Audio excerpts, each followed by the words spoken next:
Hello friends and welcome to Learny जी।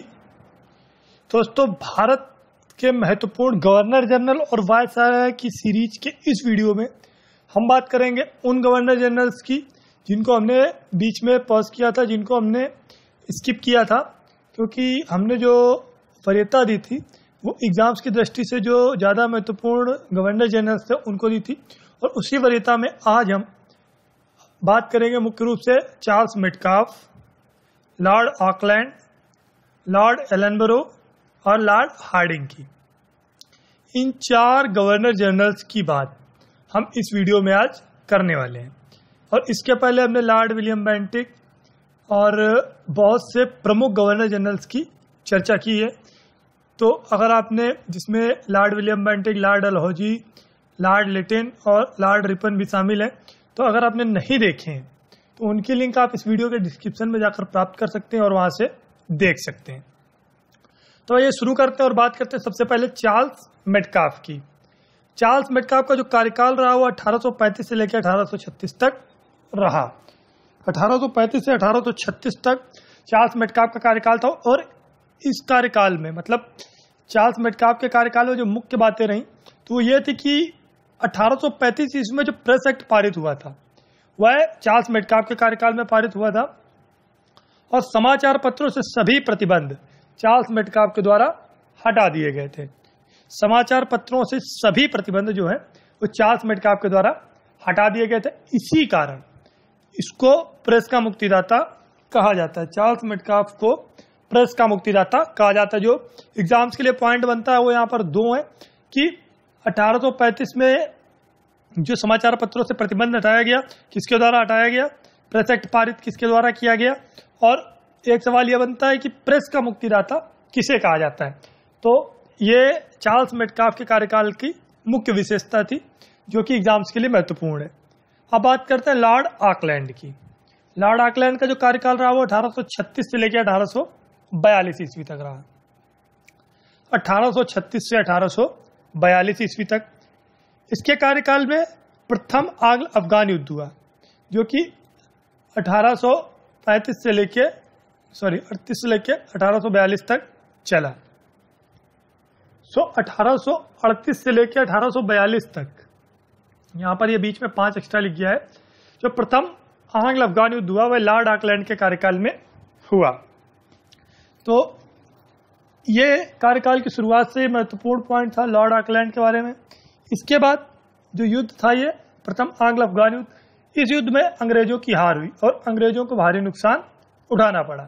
जो प्रथम आंग्ल अफगान युद्ध था इसमें क्या हुआ कि अंग्रेजों को भारी नुकसान उठाना पड़ा। लॉर्ड ऑकलैंड ने शिक्षा के क्षेत्र में जो प्रारंभिक शिक्षा थी उसका आधार क्षेत्रीय भाषा रखा। मतलब जो प्रारंभिक शिक्षा होगी वह क्षेत्रीय भाषा में प्रदान की जाएगी, जो कि एक महत्वपूर्ण सुधार कहा जा सकता है भारतीय दृष्टिकोण से। इसके बाद शिक्षा में इसने अनेक छात्रवृत्तियां भी प्रदान की, बहुत ज्यादा स्कॉलरशिप्स भी प्रदान की गई लॉर्ड ऑकलैंड के द्वारा शिक्षा के क्षेत्र में। 1839 ईस्वी में, मतलब 1839 ईस्वी में मंडावी राज्य को अंग्रेजी राज्य में लॉर्ड ऑकलैंड के द्वारा मिलाया गया, विजित किया गया। और जो मेन पॉइंट था वो ये था कि 1839 ईस्वी में कलकत्ता से दिल्ली तक ग्रांड ट्रंक रोड की मरम्मत लॉर्ड ऑकलैंड के द्वारा कराई गई। तो इसमें जो मुख्य सवाल बनता है तो वो ये 2 पॉइंट है लास्ट के जो कि ज्यादा इंपॉर्टेंट है। पहला है कि मंडावी राज्य को अंग्रेजी राज्य में कब और किसके कार्यकाल में मिलाया गया, तो 1839 ईस्वी में मिलाया गया जिसमें लॉर्ड ऑकलैंड का कार्यकाल था। और कलकत्ता से दिल्ली तक ग्रांड ट्रंक रोड की जो मरम्मत की गई वो भी लॉर्ड ऑकलैंड के द्वारा कराई गई। अब बात करते हैं एक अन्य गवर्नर जनरल लॉर्ड एलनबरो की, जो कि जिनका कार्यकाल लॉर्ड ऑकलैंड के बाद था। इनके कार्यकाल में प्रमुख क्या था, तो एलनबरो के कार्यकाल में प्रथम आंग्ल अफगान युद्ध की समाप्ति हुई। तो ये स्टार्ट किसके इसमें हुआ था, अभी चर्चा की हमने लॉर्ड ऑकलैंड के कार्यकाल में, जो कि 1838 से लेकर 1842 तक रहा प्रथम आंग्ल अफगान युद्ध। तो 42 में, मतलब जब लॉर्ड एलनबरो का कार्यकाल आरंभ हुआ उस समय प्रथम आंग्ल अफगान युद्ध समाप्त हुआ। लॉर्ड एलनबरो ने चार्ल्स नेपियर को सैनिक व असैनिक शक्तियों के साथ सिंध में भेजा था और इसी के द्वारा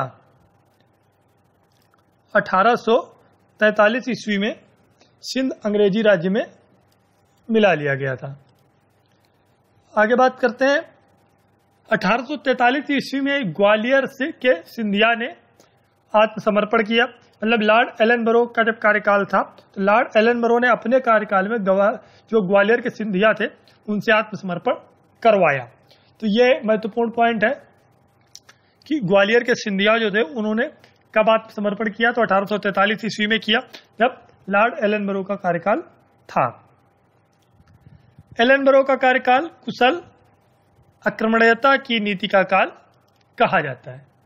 और अब बात करते हैं एक अन्य गवर्नर जनरल लॉर्ड हार्डिंग की, जिनका कार्यकाल लॉर्ड एलनबरो के बाद रहा, मतलब 1844 से 1848 तक, कुल 4 साल तक। जो लॉर्ड हार्डिंग थे इन्होंने प्रथम आंग्ल सिख युद्ध में लाहौर पर अंग्रेजी आधिपत्य स्थापित कर लिया। मतलब जो प्रथम आंग्ल युद्ध हुआ उसमें लाहौर पर अंग्रेजी आधिपत्य स्थापित किया गया लॉर्ड हार्डिंग के द्वारा। लॉर्ड हार्डिंग ने सामाजिक सुधारों में जो महत्वपूर्ण कदम उठाया वो ये था कि इसने नरबली की कुप्रथा को समाप्त किया था। तो ये ज्यादा इंपॉर्टेंट पॉइंट है कि नरबली की कुप्रथा किसके कार्यकाल में समाप्त हुई है, किसके द्वारा समाप्त की गई। तो नरबली की जो कुप्रथा थी जिसमें मनुष्यों की बलि दी जाती थी वो कुप्रथा समाप्त की गई लॉर्ड हार्डिंग के कार्यकाल में। इसने अंग्रेजी शिक्षित रोजगार जो लोग थे उनके रोजगारों में वरीयता दी। मतलब जो व्यक्ति अंग्रेजी शिक्षित थे उनके रोजगारों में वरीयता प्रदान की गई। सो फ्रेंड्स, इस वीडियो में हमने जो महत्वपूर्ण जो बीच के हमने स्किप किए हुए थे गवर्नर जनरल उनकी चर्चा की, और इसके बाद जो हमने अन्य गवर्नर जनरल या वायसरायस को स्किप किया है उनका वीडियो हमारा नेक्स्ट होगा जिसमें हम चर्चा करेंगे। बाकी हमारे जो स्किप किए हुए गवर्नर जनरल्स हैं उनकी। तो फ्रेंड्स, ये वीडियो देखने के लिए थैंक्स, और अगर आपको वीडियो पसंद आए तो इसको लाइक करें। रेगुलर अपडेट्स पाने के लिए चैनल को जरूर सब्सक्राइब करें। साथ ही साथ जो हमारे जितने भी गवर्नर जनरल्स और वायसराय हैं उन सबकी अपडेट्स आपको रेगुलर रूप से मिलती रहेगी। अगर आप कोई अन्य सीरीज चाहते हैं तो हमें कमेंट बॉक्स में बताएं। Thanks for watching. Thank you.